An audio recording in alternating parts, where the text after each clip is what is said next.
Ada kegiatan coba dicek laporannya berapa orang yang sudah disuntik dan data jelas.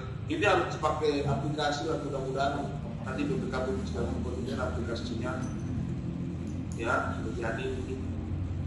Kemudian penjagaan mutu pelaksanaan dan hasil pengawasan ini harus terjaga ya, kontrol seperti biasa lah, saling ada supervisi di atas satu persatu, ada check and recheck.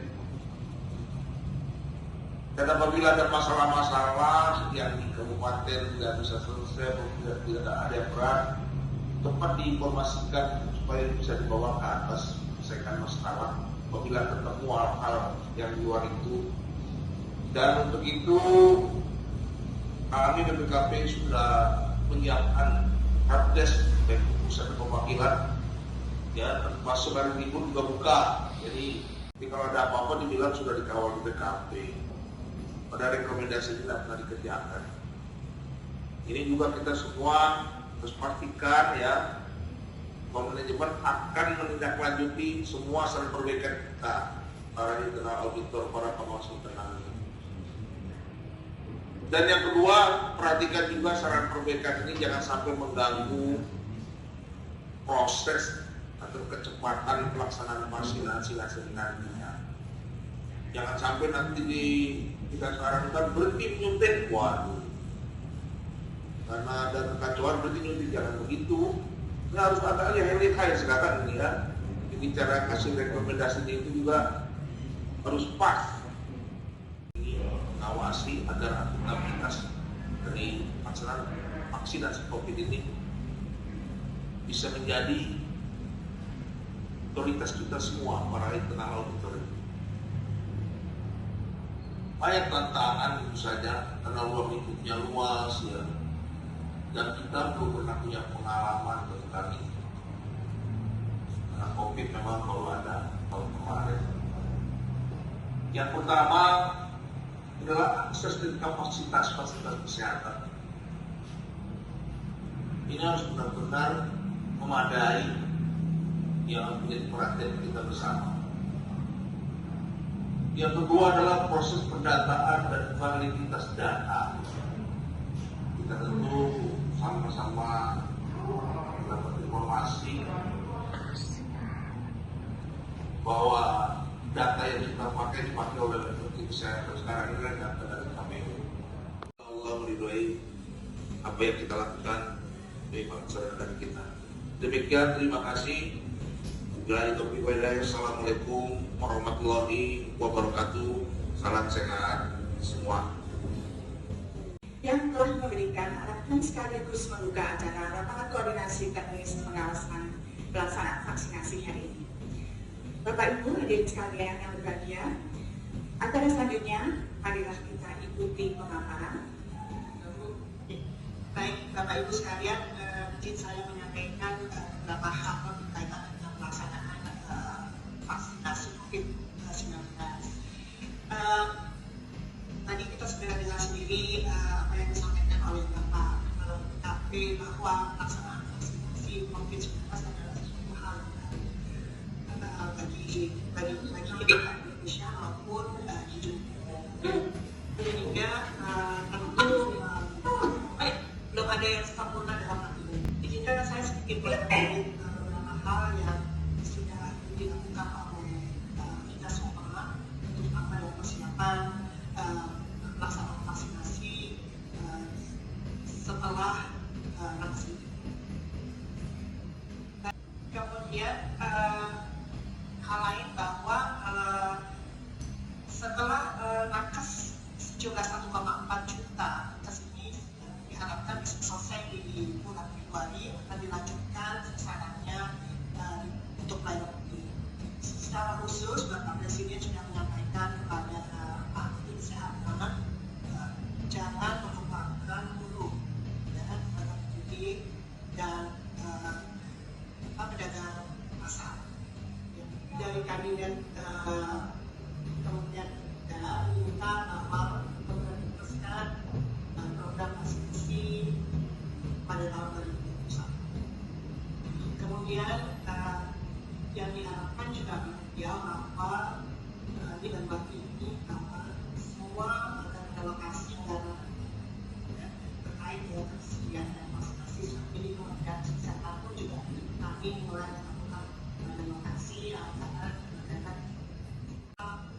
vaksinasi sasaran untuk di atas 18 tahun. Jadi inilah sasaran kita, pemerintah di dalam pelaksanaan vaksinasi yaitu 181,5 juta. Ada berkaitan dengan herd immunity atau komunal ya, tahanan komunal, yaitu dari 181 juta ini berkaitan dengan efekasi. Di dalam WHO apabila efekasi rate yang uji klinis ini sudah mencapai lebih dari minimal 50%, sudah bisa dipakai. Karena kita ketahui mungkin nanti Bepom akan lebih jelas. Kita ketahui di dalam pengembangan vaksin itu sesuatu hal yang tidak bisa dilakukan dalam waktu yang singkat. Dalam pembuatan vaksin itu biasanya membutuhkan waktu lebih dari 5 tahun. Nah, dalam hal ini tadi hasil uji klinis yang dicapai oleh platform ini apabila sudah melalui ini tidak perlu presiden DPR, cukup pemberitahuan karena mandatnya tadi adalah Perpres 99 tahun 2020. Nah selanjutnya ini ditampung kegiatan ini dalam vaksinasi COVID di dalam Perda Perubahan APBD. Apabila ternyata di pemerintah daerah tidak ada perubahan APBD, maka tanggung di pertanggungjawaban atau tanggung di LRA. Nah, inilah hal-hal Bapak Ibu yang perlu menjadi perhatian kita semuanya. Dengan vaksinasi COVID-19, baik di tingkat provinsi maupun di tingkat kabupaten kota. Saya rasa itu saja Bapak Moderator, hal-hal yang mungkin sifatnya generik dapat kami sampaikan pada kesempatan yang berbahagia ini. Baik, selamat pagi Bapak Ibu wabarakatuh. Selamat pagi, salam sejahtera bagi kita semua. Shalom, Om Swastiastu, Namo Buddhaya, salam kebajikan, salam sehat untuk kita semua. Kita masih dalam pandemi, jadi harus tetap berhati-hati. Baik, Bapak Ibu tadi sudah disampaikan beberapa materi. Saya hanya melengkapi. Nanti kalau ada yang memperbaiki, saya akan lakukan saja. Jadi pada dasarnya sesuai dengan Perpres nomor 99 tahun 2020 tentang pengadaan vaksin dan pelaksanaan vaksinasi dalam rangka persetujuan kelulusan uji tiap batch atau rilis seperti vaksin kan kemarin masuk, nah itu kami berikan persetujuan, bukan berarti EUA belum keluar kok vaksinnya sudah masuk dan Badan POM tidak melakukan apa-apa, bukan. Kami tetap melakukan persetujuan kelulusan tiapnya, kemudian pengawal mutu dan keamanan panjang rangkai suplai vaksin 19 sehingga penggunaan di masyarakat. Jadi dalam rangkai dari produsen atau dari importer sampai nanti ke end user itu Badan POM melakukan pengawalan untuk mutu dan keamanan serta hubungan yang lain yang diperlukan. Jadi sesuai dengan peraturan yang membawanya yaitu Peraturan Menkes nomor 28 tahun 2020 tentang pelaksanaan pengadaan vaksin di pasal 3 yang kelima disebut bahwa penggunaan vaksin baru bisa dilakukan setelah mendapat persetujuan dari Badan POM. Bagaimana peran Badan POM dalam menentukan akses ketersediaan vaksin? Jadi pengawalan keamanan mutu dan khasiat itu adalah produk life cycle yang merupakan satu kesatuan siklus mata rantai, jadi tidak bisa dipegang satu persatu, tidak bisa ya. Tidak akan disahkan. Jadi Badan POM melaksanakan fungsi pengawalan tersebut yang telah tervalidasi oleh WHO sebagai otoritas regulatori pada kategori fungsional. Jadi Badan POM termasuk WH Juristic Authorities atau WLA sehingga menjadi referensi bagi regulator obat dan vaksin di negara lain. Ya. Kemudian pengawalan vaksin ini kami sudah sampaikan tadi mulai dari pelaksanaan uji klinik, mana kami memberikan PPUK sebelum uji dilaksanakan, dan kemudian dalam ketika uji klinik berjalan kita melakukan inspeksi uji klinik untuk memastikan bahwa uji klinik dilaksanakan sesuai dengan standar cara uji klinik yang baik. Dilakukan oleh Badan POM juga dilakukan oleh Komite Etik Penelitian dan Data Safety Monitoring Board. Ya. Kemudian untuk mendukung pembuktian khasiat dan keamanan dan memastikan bahwa vaksin itu memenuhi standar mutu, dilakukan evaluasi mutu produk dan inspeksi cara pembuatan obat yang baik dan sarana produksinya. Jadi kami pergi ke China waktu itu untuk melihat, dan juga data khasiat keamanan mutu diperlukan Badan POM untuk memberikan feedback atau Indonesia ini. Dan setiap kali selesai produksi sebelum dibedakan, dilakukan proses pengujian untuk kelulusan batch atau lot release. Ini kami lakukan juga, sehingga yakin bahwa setiap batch itu akan homogen, akan sama, ya, tidak ada variabel yang signifikan. Baik, terima kasih Pak Moderator atas informasinya yang diberikan kepada kami.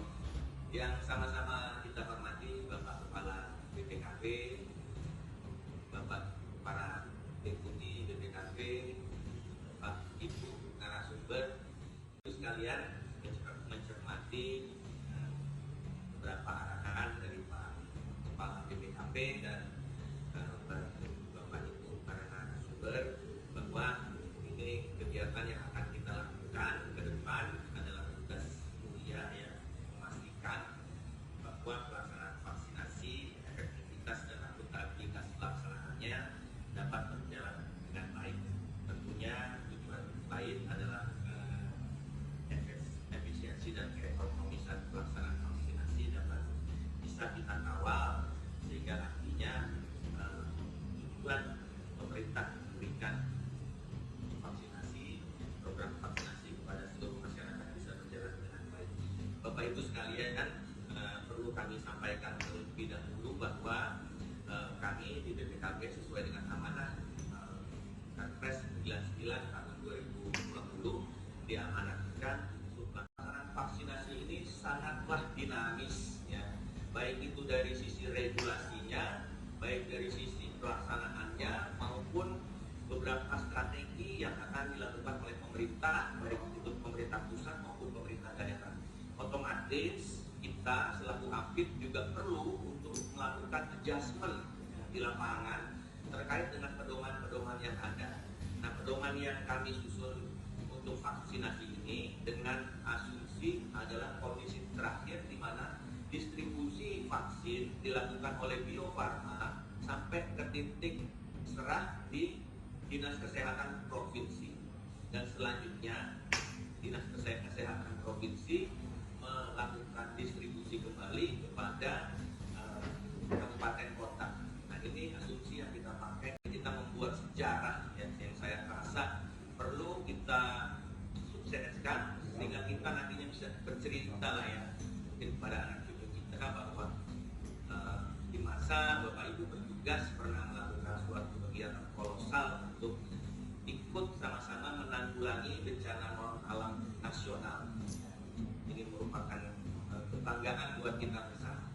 Bapak Ibu sekalian, sesuai dengan keputusan Kepala BPKP nomor 6 tahun 2020, kita sudah punya pedoman umum, ya, pengawasan terkait dengan pelaksanaan vaksinasi.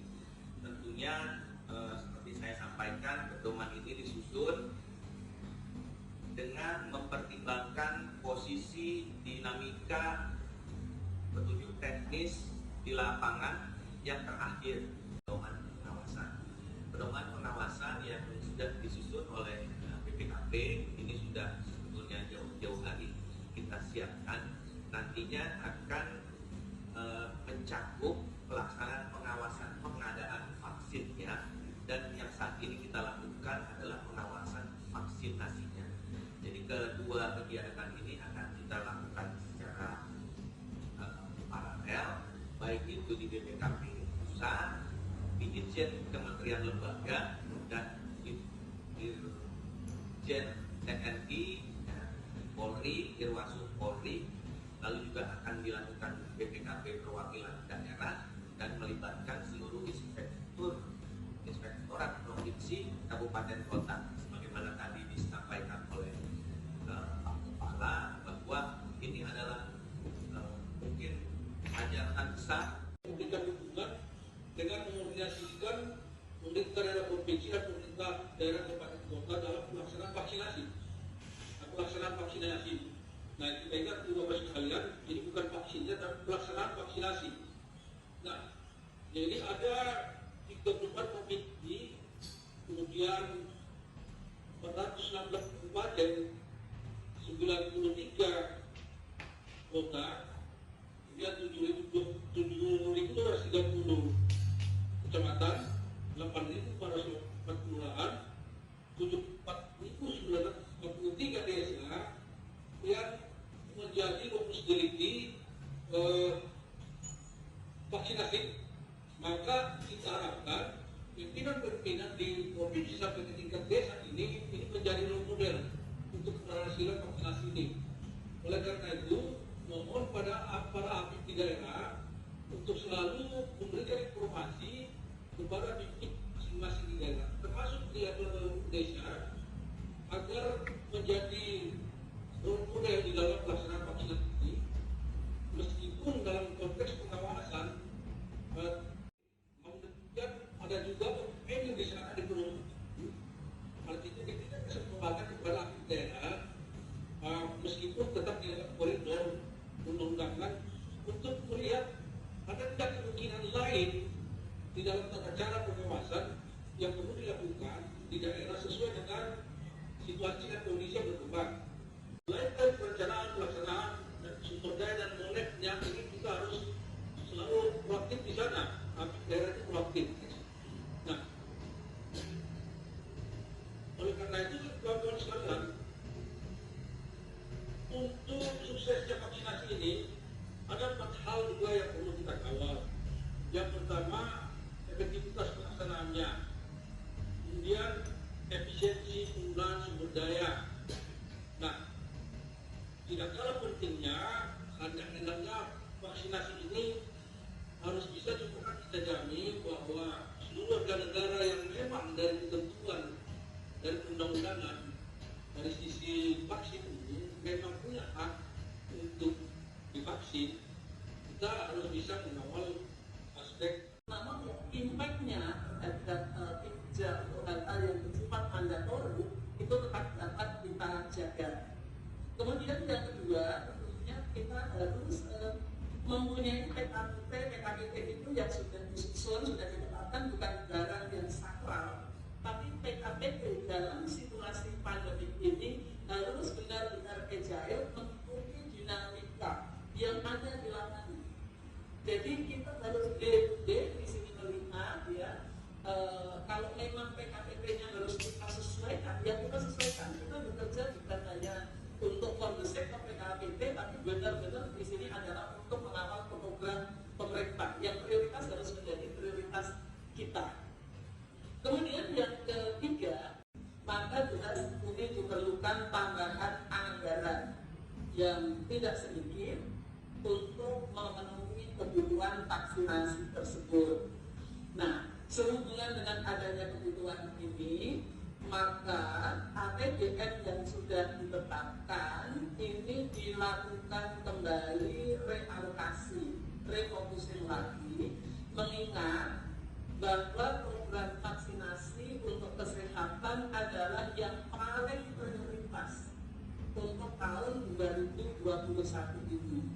Nah, apabila ini merupakan program prioritas nasional dan seluruh pemerintah daerah juga tentunya, maka tidak ada cerita prioritas nasional, tidak ada alokasi anggaran. Oleh karena itu kita perlu realokasi. Yang bisa diberi dulu singkat. Jadi ini masalah penganggaran untuk vaksinasi di daerah, Bu, yang barangkali mungkin ada terobosan atau masukan atau usulan dari Ibu ya selaku Dirjen Kementerian Keuangan, barangkali bisa menjelaskan teman-teman ini, karena penganggaran tahun 2021 ini nampaknya belum juga terang benderang ya. Monggo dari sisi itu minta. Ya. Baik, terima kasih Pak Daryanto. Assalamualaikum warahmatullahi wabarakatuh.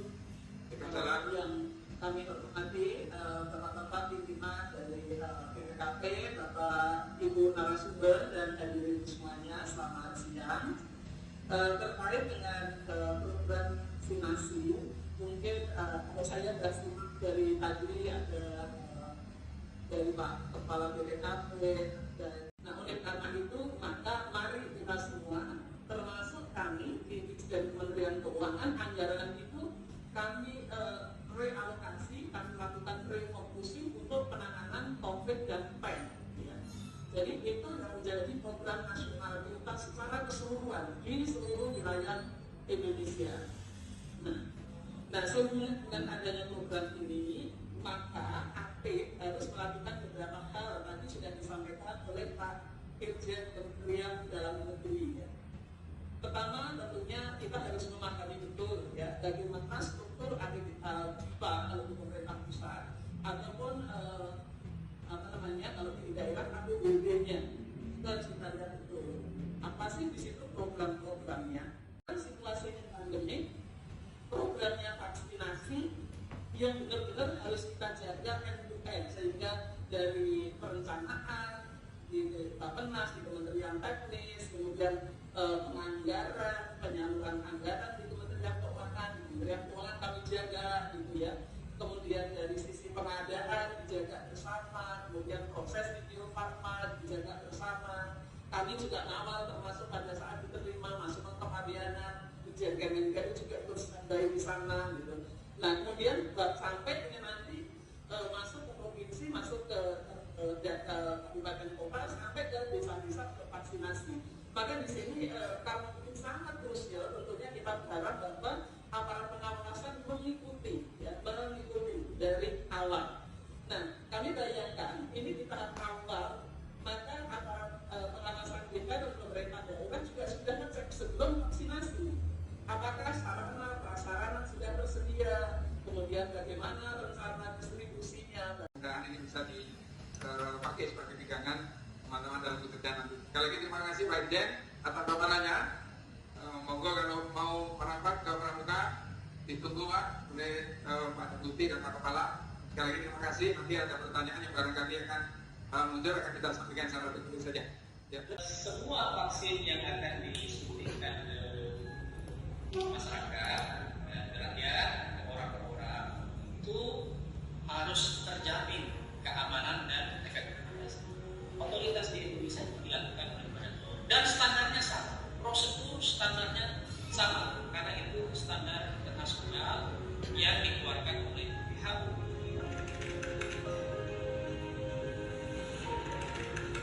Memang sebenarnya bisa sangat berharap vaksinasi yang pertama itu diprioritaskan pada kelompok rentan.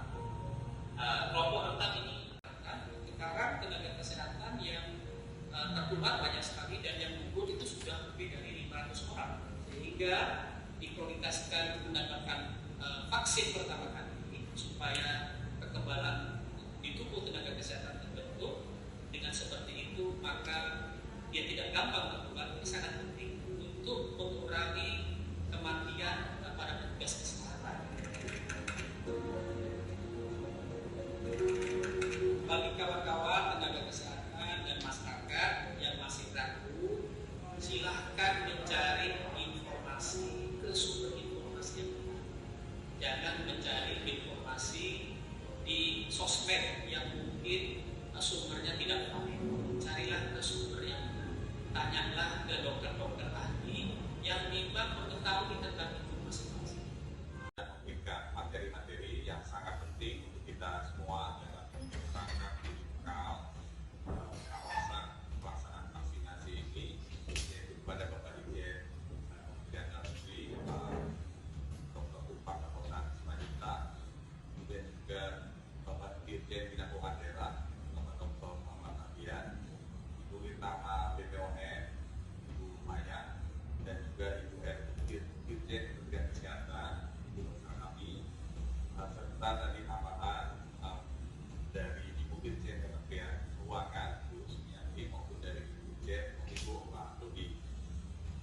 Tentunya dengan materi yang dari kami sendiri yang disampaikan oleh Pak Direktur Pengawasan Bidang Sosial dan Penanganan Bencana Pak Michael, ini bisa menjadi penguatan kita semua. Nah, hari ini adalah tonggak untuk kita bersama-sama berkolaborasi dan bersinergi dan bisa dibuat semacam rangka acuan kerja atau transformasi dengan tadi ada cara-cara baru, ada inovasi yang mungkin perlu kita terapkan dalam pelaksanaan.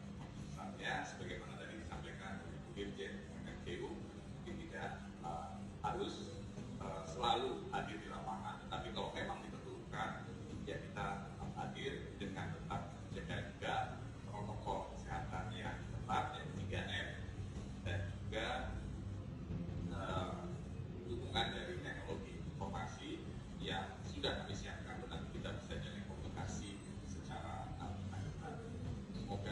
yang kita lakukan ke depan ini bisa mengawal tujuan dari program prioritas nasional ini untuk pelaksanaan vaksinasi COVID-19 sehingga tujuannya dapat tercapai, yaitu sebagaimana tadi disampaikan oleh Dirjen Kementerian Kesehatan, terciptanya herd immunity atau kekebalan masyarakat Indonesia khususnya atas COVID-19 ini dalam waktu 1 tahun ke depan pelaksanaan pengawasan vaksinasi COVID-19 ini.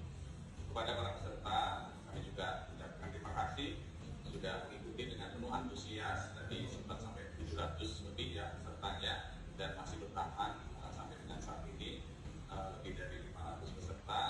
Ya mungkin tidak dapat kami sebut satu persatu karena ada dari Kemhan, ada jajaran, dari TNI AD, juga ada jajaran, mungkin juga dari Inspektur Provinsi Kabupaten Kota. Nah, hasil rapat koordinasi ini kami harapkan tadi sudah disimpulkan oleh Pak Moderator. Saya tidak akan ulang lagi, hanya memberikan saran untuk dapat ditindaklanjuti, yaitu dengan menyusun revisi PKPD kita